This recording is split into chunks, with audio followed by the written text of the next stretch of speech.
Hi everyone, welcome to crazy TV. తెలుగులో చక్కటి కథల కోసం మా ఛానల్ని లైక్, కామెంట్ చేసి సబ్స్క్రైబ్ చేసుకోండి. బెల్ ఐకాన్ కొట్టడం మాత్రం మర్చిపోకండి. అది నందనవనం అనే ఒక పల్లెటూరు. రామయ్య అనే ఒక రైతుండేవాడు. అతను బాగా కష్టపడి వ్యవసాయం చేసి కొంత ఆస్తిని పోగు చేస్తాడు. అతనికి 2 కుమారులు. పెద్దవాడి పేరు రాజు, చిన్నవాడి పేరు రవి. రాజు అత్యాశపరుడు, కాని రవి మాత్రం చాలా అమాయకుడు, మంచివాడు కూడా. కొన్ని రోజులకి రామయ్య కాలం చేస్తాడు. ఉన్న ఆస్తిని సమంగా పంచకుండా రవి కంటే రాజు ఎక్కువ పాలు తీసుకుని రవికి ఒక చిన్న పూరి గుడిసెని ఇస్తాడు. పాపం రవి అమాయకుడు కావటంతో ఇచ్చిన దానితోనే తృప్తి చెందాడు. రవి కాయా కష్టం చేసి తన భార్యని పోషించుకుంటూ ఉంటాడు. కాని రాజు మాత్రం తనకున్న ఆస్తితో మంచి వడ్డీ వ్యాపారిగా ఎదుగుతాడు. రవి చేసే పని వల్ల తన ఆదాయం చాలా తక్కువ. దానివల్ల అతని కుటుంబానికి ఏ రోజు సంతృప్తి ఉండేది కాదు. దానివల్ల తనకి డబ్బు అవసరమై అలా రోజులు గడుస్తూ ఉంటాయి. రవికి మరికొంత డబ్బు అవసరం పడిందే. తాను మళ్లీ తన అన్న రాజు దగ్గరికి వెళ్లి ఇలా అంటాడు. అన్నా, నాకు కొంచెం డబ్బు అవసరపడింది. నువ్వు అప్పుగా ఇస్తే కొన్ని రోజుల్లో తీర్చేస్తాను. ఇప్పటికే చాలా డబ్బు తీసుకున్నావు, అవే ఇంకా కట్టలేదు. మళ్ళీ ఇప్పుడు కొత్త అప్పు అంటున్నావు. ఇవన్నీ ఎలా ఇవ్వగలవు? ఒక పని చెయ్యి, నీ గుడిసెని నా పేరు మీద రాసివ్వు. రాజు చేసే దుర్మార్గపు ఆలోచన అర్థం కాక రవికి వేరే మార్గం కనిపించక సరే అని చెప్పి డబ్బు తీసుకుని వెళ్ళిపోతాడు. కొన్ని రోజులకి అప్పు తీర్చమని రాజు రవి దగ్గరికి వెళ్లి గొడవ చేస్తాడు. అతనికి 1 నెల గడువిచ్చి అక్కడ్నుంచి వెళ్ళిపోతాడు. ఉన్న పొలంగా అంత అప్పు ఎలా తీర్చాలని బాధపడుతున్న రవి దగ్గరికి తన భార్య శాంతి వచ్చి ఇలా అంటుంది. ఏం బాధపడకండి, మీలాంటి మంచి వాళ్ళకి ఆ దేవుడు ఏదో ఒక రూపంలో సాయం చేస్తాడు. అయినా ఇది పోయినా మనం ఇంకా ఎక్కడైనా కష్టం చేసుకుని బతుకుదాం. మీ వెంటే నేనుంటానండి. దీని గురించి ఆలోచన వదిలేయండి. బావగారు మన దగ్గరున్న ఈ ఒక్క గుడిసెను కూడా లాక్కోవాలని చూస్తున్నాడు. ఇంకా 1 నెల రోజులు గడువైతే ఉందిగా, అప్పటిలోగా ఏదో ఒకటి చేసి మన ఇల్లు మనం దక్కించుకుందాం అని ఓదారుస్తుంది. నాకు నీలాంటి భార్య దొరకడం నా అదృష్టం. నన్ను ప్రతి విషయంలోనూ అర్థం చేసుకుని నాకు తోడుగా ఉంటున్నావు. నాకు నిన్ను మించిన ఆస్తి ఏం అవసరం లేదు శాంతి. నేను ఎలా అయినా కష్టపడి మన ఇంటిని కాపాడుకుంటాను. అలా ఆ రోజు గడిచిపోతుంది. మరుసటి రోజు ఉదయం పట్నంలో చిన్న పని చూసుకుని ఇంటికి వచ్చే మార్గ మధ్యలో సూర్యోదయం అయ్యేసరికి ఒక కొలను దగ్గరికి చేరుతాడు. ఆ కొలనులో ఒక అందమైన తామర పువ్వు అతనికి కనిపిస్తుంది. అది నందనవనమనే ఒక పల్లెటూరు. రామయ్య అనే ఒక రైతుండేవాడు. అతను బాగా కష్టపడి వ్యవసాయం చేసి కొంత ఆస్తిని పోగు చేస్తాడు. అతనికి 2 కుమారులు. పెద్దవాడి పేరు రాజు, చిన్నవాడి పేరు రవి. రాజు అత్యాశపరుడు, కాని రవి మాత్రం చాలా అమాయకుడు, మంచివాడు కూడా. కొన్ని రోజులకి రామయ్య కాలం చేస్తాడు. ఉన్న ఆస్తిని సమంగా పంచకుండా రవి కంటే రాజు ఎక్కువ పాలు తీసుకుని రవికి ఒక చిన్న పూరి గుడిసెని ఇస్తాడు. పాపం రవి అమాయకుడు కావటంతో ఇచ్చిన దానితోనే తృప్తి చెందాడు. రవి కాయా కష్టం చేసి తన భార్యని పోషించుకుంటూ ఉంటాడు. కాని రాజు మాత్రం తనకున్న ఆస్తితో మంచి వడ్డీ వ్యాపారిగా ఎదుగుతాడు. రవి చేసే పని వల్ల తన ఆదాయం చాలా తక్కువ. దానివల్ల అతని కుటుంబానికి ఏ రోజు సంతృప్తి ఉండేది కాదు. దానివల్ల తనకి డబ్బు అవసరమై అలా రోజులు గడుస్తూ ఉంటాయి. రవికి మరికొంత డబ్బు అవసరం పడిందే. తాను మళ్లీ తన అన్న రాజు దగ్గరికి వెళ్లి ఇలా అంటాడు. అన్నా, నాకు కొంచెం డబ్బు అవసరపడింది. నువ్వు అప్పుగా ఇస్తే కొన్ని రోజుల్లో తీర్చేస్తాను. ఇప్పటికే చాలా డబ్బు తీసుకున్నావు, అవే ఇంకా కట్టలేదు. మళ్ళీ ఇప్పుడు కొత్త అప్పు అంటున్నావు. ఇవన్నీ ఎలా ఇవ్వగలవు? ఒక పని చెయ్యి, నీ గుడిసెని నా పేరు మీద రాసివ్వు. రాజు చేసే దుర్మార్గపు ఆలోచన అర్థం కాక రవికి వేరే మార్గం కనిపించక సరే అని చెప్పి డబ్బు తీసుకుని వెళ్ళిపోతాడు. కొన్ని రోజులకి అప్పు తీర్చమని రాజు రవి దగ్గరికి వెళ్లి గొడవ చేస్తాడు. అతనికి 1 నెల గడువిచ్చి అక్కడ్నుంచి వెళ్ళిపోతాడు. ఉన్నపళంగా అంత అప్పు ఎలా తీర్చాలని బాధపడుతున్న రవి దగ్గరికి తన భార్య శాంతి వచ్చి ఇలా అంటుంది.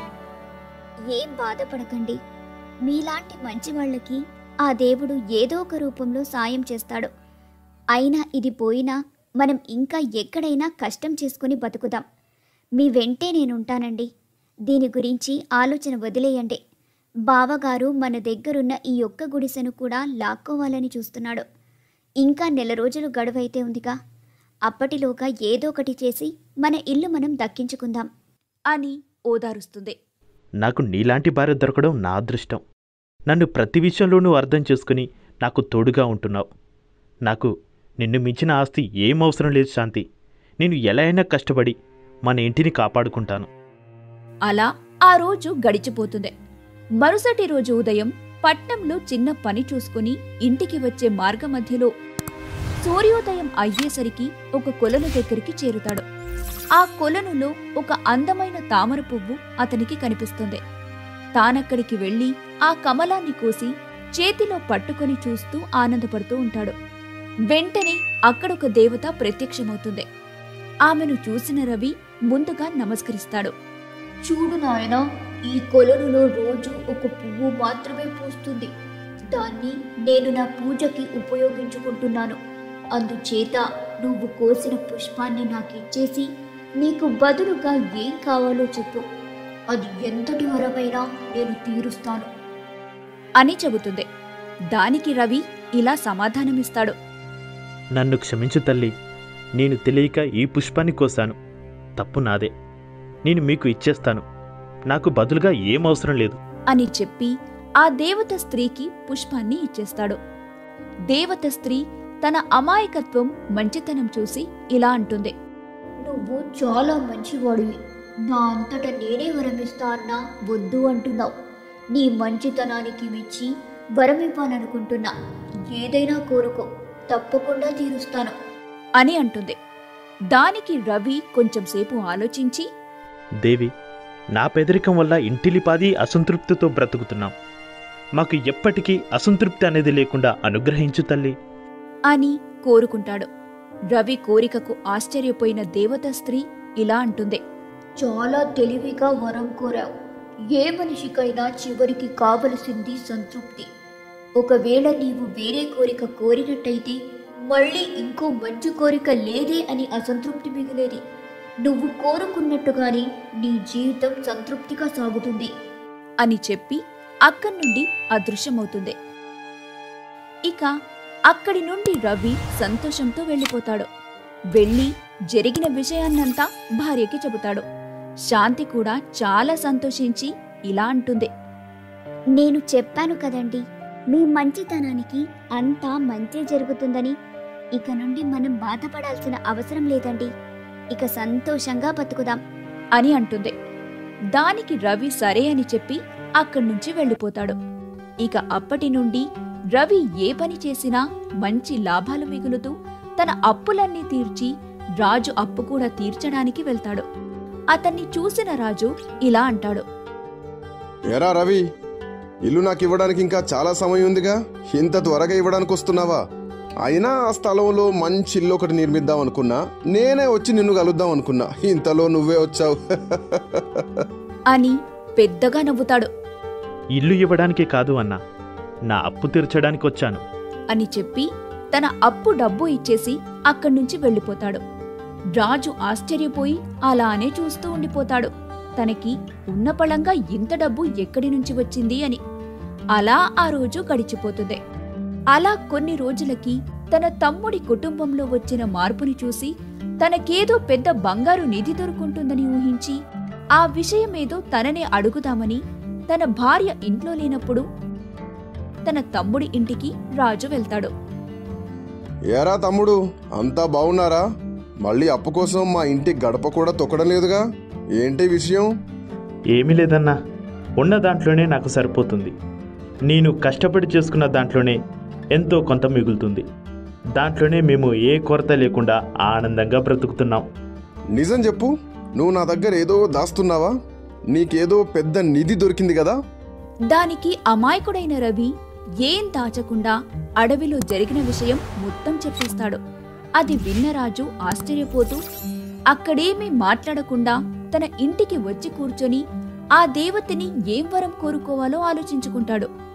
అతడు మర్నాడు ఉదయం బయలుదేరి అడవిలో ఉన్న కొలను దగ్గరికి చేరుకుంటాడు. కొలనులో ఒకే ఒక్క తామర పుష్పం ఉంటుంది. వెంటనే దాన్ని కోసి తన చేతిలో గట్టిగా పట్టుకుని ఉన్నాడు. అంతలో అక్కడ ఆ దేవత స్త్రీ ప్రత్యక్షమవుతుంది. ఆమె అతన్ని చూసి ఇతను ఈ పని కావాలనే చేశాడని గ్రహించి, ఆ పుష్పం నాది, దాన్ని నాకు తిరిగిచ్చేయి అని కోపంతో అంటుంది.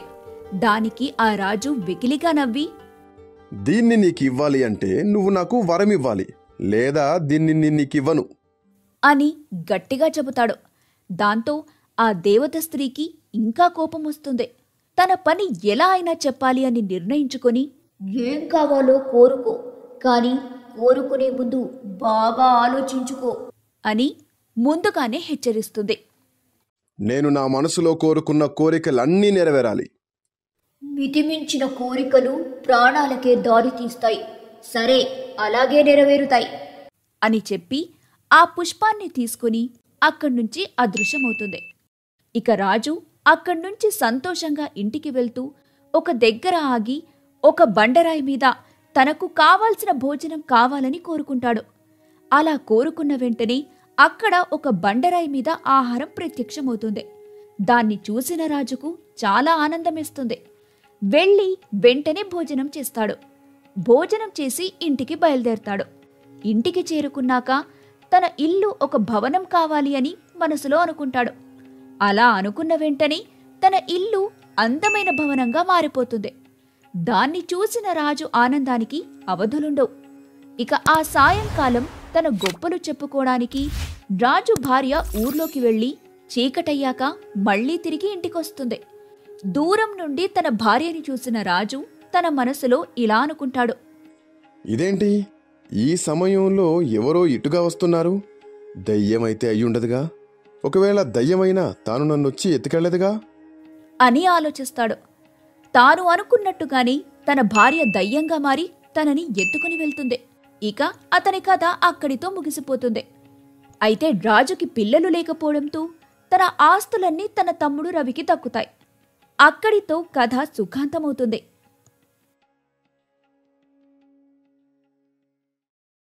అయ్యో, సబ్స్క్రైబ్ చేసుకోకుండానే వెళ్ళిపోతున్నారా? కొంచెం ఆగి సబ్స్క్రైబ్ చేసుకోండి ప్లీజ్.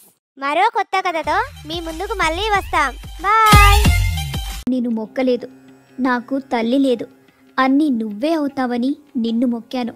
ఈ ఒంటరితనం చూసి నాకు చాలా భయంగా ఉందమ్మా. మా అత్తగారు ఎప్పుడూ చెబుతూ ఉండేది, కష్టం వచ్చినప్పుడు భగవంతుణ్ణి తలుచుకో అని. నేను నిన్ను తలుచుకుంటూనే ఉన్నాను. అయినప్పటికీ నాకు చాలా భయంగా ఉంది. అలా కోడలు లక్ష్మీ అమ్మవారిని తలుచుకుంటుంది. వెంటనే అక్కడ ఒక్కసారిగా లక్ష్మీదేవి ప్రత్యక్షమవుతుంది. అంజలి అమ్మవారిని చూసి చాలా సంతోషపడుతుంది. అమ్మా, నువ్వొస్తావని నాకు తెలుసు. ఆపదలో ఉన్నవాళ్లకి నువ్వే రక్షగా ఉంటావని నాకు తెలుసమ్మా. నా తల్లివి నువ్వే కాబట్టి నన్ను రక్షించేది నువ్వే. అందుకే నీ అన్ని రూపాలకి నేను పూజ చేస్తూనే ఉంటాను. ధైర్యలక్ష్మి, అభయలక్ష్మి, సంతానలక్ష్మి, ధనలక్ష్మి. ఆ ఒక్కటేంటమ్మా, అన్ని రూపాల్లో నేను నిన్ను పూజిస్తూనే ఉన్నాను అంటూ ఏడుస్తుంది. ఇక నుంచి నేను నీతోనే ఉంటాను. ఇప్పుడు నేను ఇక్కడికొచ్చింది నీకు సహాయం చేయడానికి. ఆ మాట వినగానే అంజలి మరింత సంతోషపడుతూ, అయితే నువ్వు నాతోనే ఉండు, ఇంకెప్పుడు నన్ను వదిలిపెట్టి వెళ్ళొద్దు. తప్పకుండా అంటూ తను ఒక స్త్రీ రూపాన్ని ధరిస్తుంది. దాన్ని చూసి అంజలి మరింత సంతోషపడుతుంది. అంజలి, నువ్వు ప్రశాంతంగా విశ్రాంతి తీసుకో.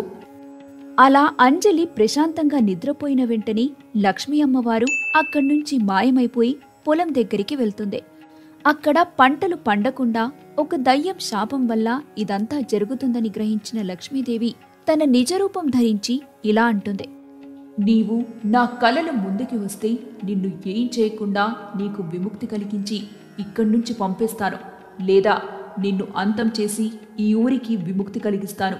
ఆ మాటలు విన్న దయ్యం వెంటనే అక్కడికి ప్రత్యక్షమయ్యి, ఏంటమ్మా, నీ భక్తురాలి కోసం నువ్వే స్వయంగా రావడం అనేది చాలా వింతగా ఉంది.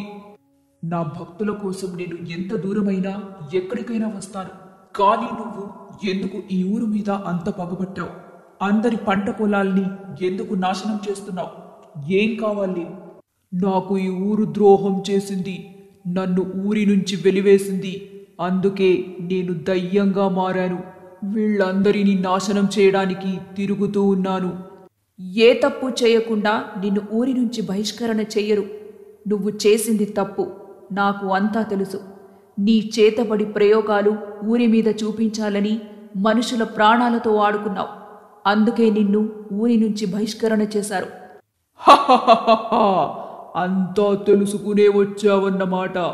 నేను ఈ ఊరు నుంచి వెళ్ళిన తర్వాత ఎవరూ నాకు ఆశ్రయం ఇవ్వలేదు. తినడానికి తిండి లేక నేను మరణించాను. అందుకే ఈ ఊరికి కూడా తినడానికి తిండి లేకుండా చేస్తున్నాను. ఈ ఊరి వాళ్ళు నన్ను నమ్ముకున్నారు. నేను వాళ్ల కోసం వచ్చాను. ఇంక నీ ఆటలు సాగవు. అలా అయితే ఇప్పుడే నేను నిన్ను అంతం చేస్తాను అంటూ తన శక్తులు ఉపయోగించి లక్ష్మీదేవి మీదకి కత్తులను పంపిస్తుంది. లక్ష్మీదేవి తన శక్తితో ఆ దయ్యానికి బుద్ధి వచ్చేలా చేస్తుంది. తన తప్పు తెలుసుకున్న దయ్యం, అమ్మా, నన్ను క్షమించండి. బుద్ధి తక్కువయ్యి నేను ఈ తప్పు చేశాను. నా పాపాన్ని సరిచేసుకునే మార్గమేమైనా చూపించండి దేవి అని వేడుకుంటుంది. అలా రావాలి దారికి. ఈ రోజు నుంచి నువ్వు ఎవరి పొలమైతే నాశనం చేశావో వాళ్ళందరి పొలంలో పని చేయాలి. తప్పకుండా అమ్మా, నాకొక సామాన్యమైన రూపాన్ని ఇవ్వండి అని అంటుంది. అమ్మవారు తనకి ఒక సామాన్యమైన స్త్రీ రూపాన్ని ఇస్తుంది. రాత్రి వేళల్లో ఆ దయ్యం అక్కడున్న పొలం పనులు మొత్తాన్ని చక్కపెడుతూ ఉంటుంది. ఆ రోజు గడిచిపోతుంది. ఆ మనిషికి రోజు అమ్మవారు ఒక మామూలు స్త్రీ రూపాన్ని ధరించి, విత్తనాలమ్మా, విత్తనాలు, తాజా తాజా విత్తనాలు. ఈ విత్తనాలతో పంట సులభంగా పండుతుందయ్యా. ధర కూడా చాలా తక్కువ, కేవలం 10 రూపాయలు మాత్రమే అని పెద్దగా అరుస్తూ ఉంటుంది. ముందు ప్రజలు ఎవ్వరూ కూడా నమ్మరు.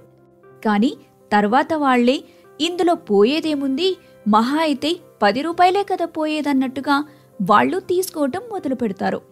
వాటిని అందరికీ ఇచ్చి పొలంలో ఎలా నాటాలో కూడా వాళ్లతో పాటుండి వాళ్లతో పొలం పనులు చేసి ఆ తర్వాత ఆమె తిరిగి అంజలి వాళ్ల ఇంటికి వెళ్తుంది. అంజలి అప్పటికి కూడా గాఢ నిద్రలో ఉంటుంది. అప్పుడు అమ్మవారు, అంజలి, ఒకసారిలే, నీకోసం నేను తిరిగి వచ్చాను అని అంటుంది. అందుకు ఆమె ఒక్కసారిగా నిద్రలేచి అలా చూస్తుంది. ఎదురుగా మనిషి రూపంలో ఉన్న ఆమెను చూసి, ఎవరమ్మా నువ్వు అని అడుగుతుంది. అమ్మవారు పెద్దగా నవ్వుతూ, మర్చిపోయావా అంజలి అని అమ్మవారి రూపంలోకి వస్తుంది. అప్పుడు అంజలికి జరిగిందంతా గుర్తుకొచ్చి ఆమె చాలా సంతోషపడుతూ అమ్మవారికి చేతులెత్తి నమస్కారం చేస్తుంది. అమ్మవారు అంజలికి తాను చేసిందంతా చెబుతుంది.